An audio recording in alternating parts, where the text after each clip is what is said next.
God's Philosophy JKD here, back once again. I hope everybody's doing well. I'm wearing shades today, black shades, because they make me look thinner. Yep. So, your favorite blind tech and God's back here to talk about some One Piece. I just listened to chapter 1106.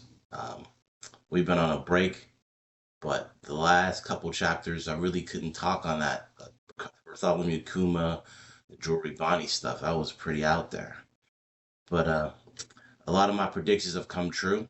You know, I said Jewelry Bonnie was probably the daughter of um, St. J. Garcia Saturn.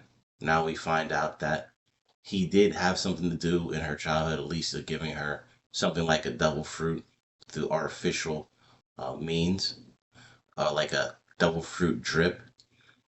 So now I'm thinking maybe he is actually her father also, or maybe because Loda likes to give us, eardrops, likes to give us clues to what might be really be happening. So it's possible that Saint Figurling Garland might be her dad, and the reason why she was experimented upon is because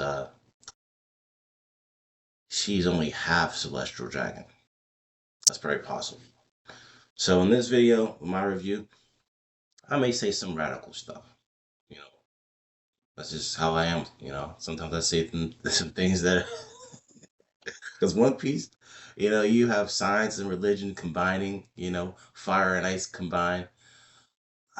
We look at the issues with the world government now. It's very possible that Oda may be trying to create not just a joy boy, but like a joy girl, but also an apparatus, which I'll call the Joy Boy complex. Okay, and just hear me out. Okay, Dr. Vegapunk is very much like the inventor Nikola Tesla. He tried to give the world free energy before it was subverted by very powerful groups, aka U.S. Steel. They didn't want the free energy. We wanted a technology that could be reused, just like the original light bulb. The original light bulb just kept working and working, you know, until Lewis Latimer was able to create a filament that would basically allow the light bulb to be reusable instead of just working for a very, very long time. I think it was called the Soul Company at the time. Well, Nikola Tesla wasn't alone. There's a number of people that did interesting inventions, but when it comes to a collaborative type of experience, there was once an inventor. They were around the same time, Tesla and John Keeley. Okay, I can't say his middle name too easily. Um, John Keeley. He believed in a field, or auric field through the air and water. Remember, I said in the previous videos that Luffy is going to be the king of the pirates. He's basically gonna be like the new Kaido, land, sea, or air. You're not gonna be able to beat him. And he has a fishman, the strongest fishman. He basically has the strongest CP0 member in Sanji, who also has technology.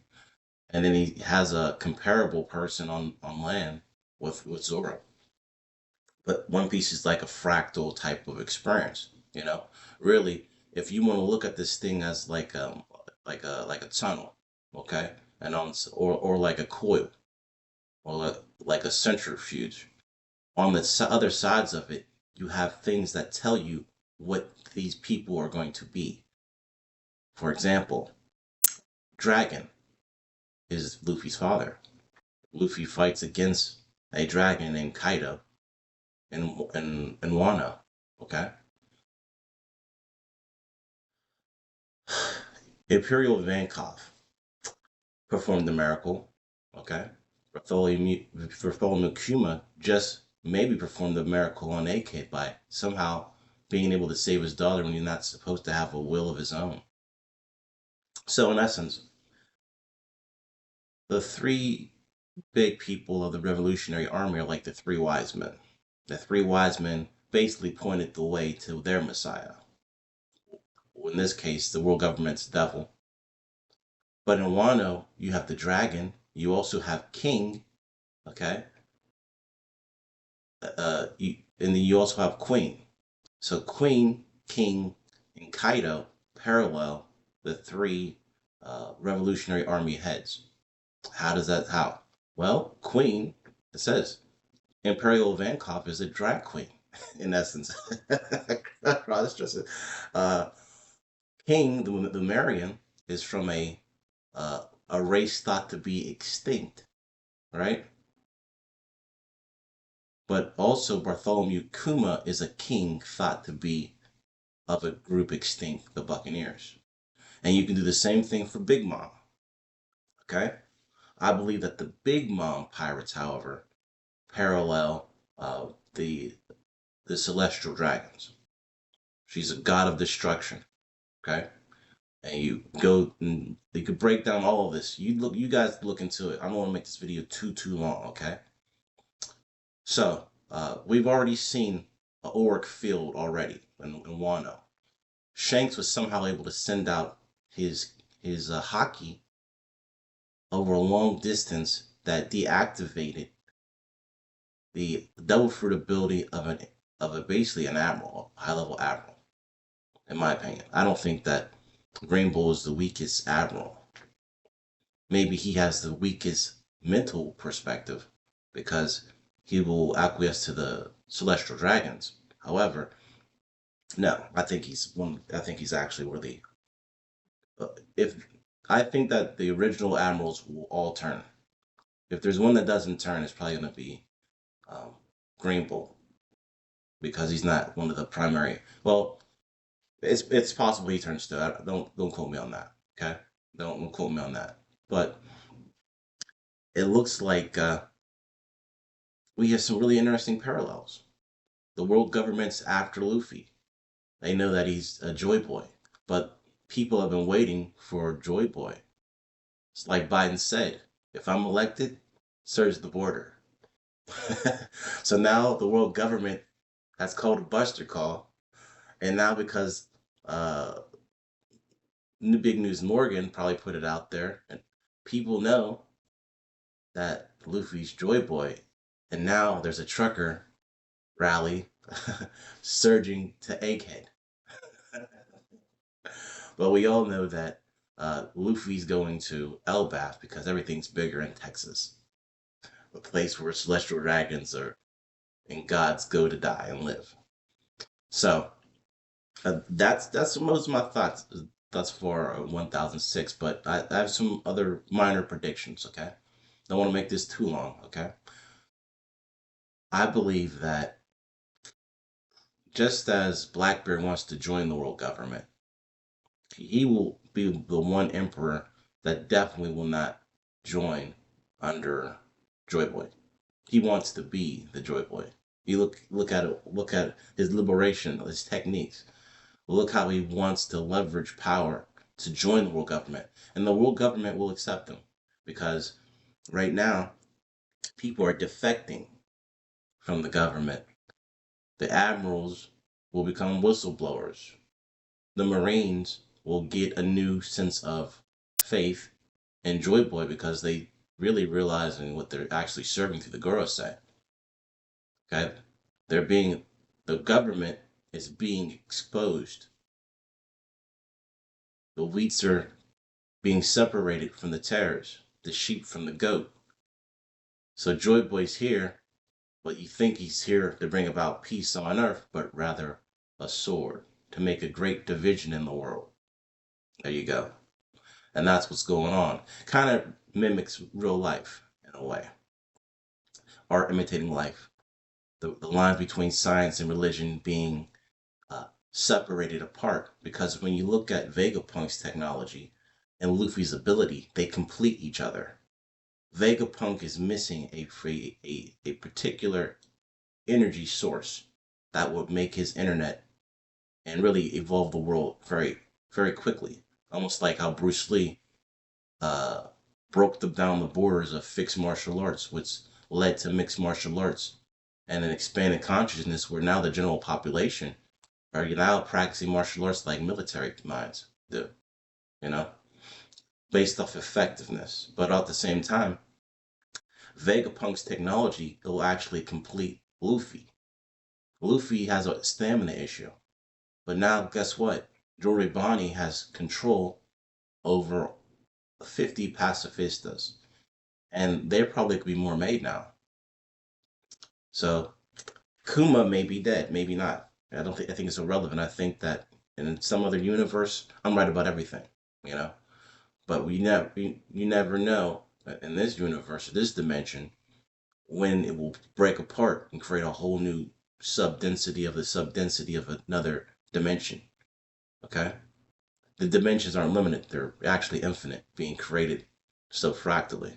But one piece is a fractal story, and what I mean by that, you should already understand from past videos. So Joribani through Kuma know the Nika song that basically empowers the ancient technology, but also would re-energize Luffy. So he has another way of energizing himself outside of just having to eat food when he gets tired. So Vegapunk will probably live on, the original one, but Vegapunk has the ability to live on basically forever, technically speaking, through um, the other um, the other bodies of himself. Okay, he has the multiple bodies with the same information but different personalities. Same knowledge, different manifestation of the personalities, which is going to be intricate. Okay, basically, it's like seven deadly sins, if you will, if you look into that. Um, and the Kumas will be like a platform, another platform for the internet, where it's not just empowering Luffy, okay? It's also a military apparatus like satellites can be used. Satellites in space, okay? And Luffy has the ability, if he can use this John Keely technology, an auric field, to levitate himself through the air and water. Now you there you go.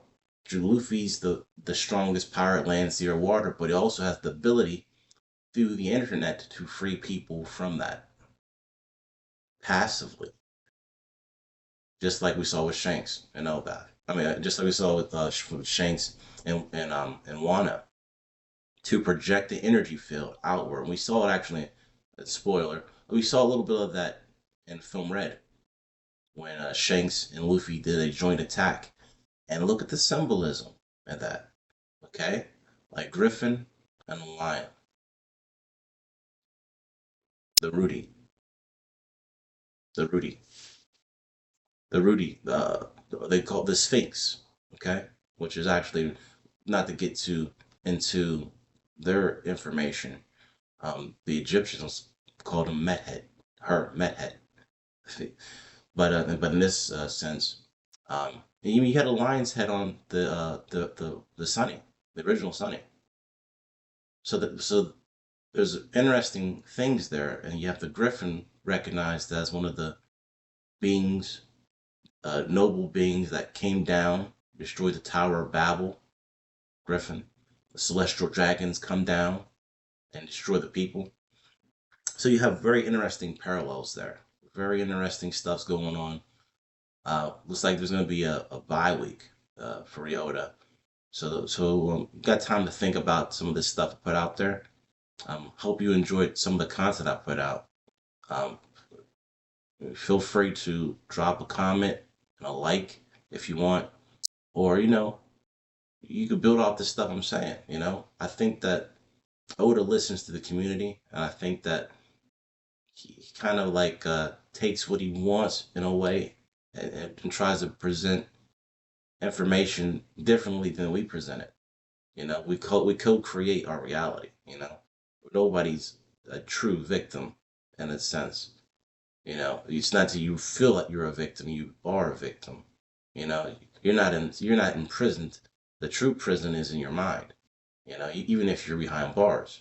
For example, if Volkov is in prison but choosing to be there, she's waiting or he's waiting for for Luffy or for the Sun God, but through Dragon to release herself. Maybe Bartholomew Kuma let himself be imprisoned, but in essence was waiting for something, maybe Vegapunk or something like that, to free himself. And Dragon let himself be imprisoned from his family, but is probably waiting for the same thing, Joy Boy or Luffy. So, guys, think about that. Uh, enjoy your day. Thank you for watching, and see you till next time. Ta ta.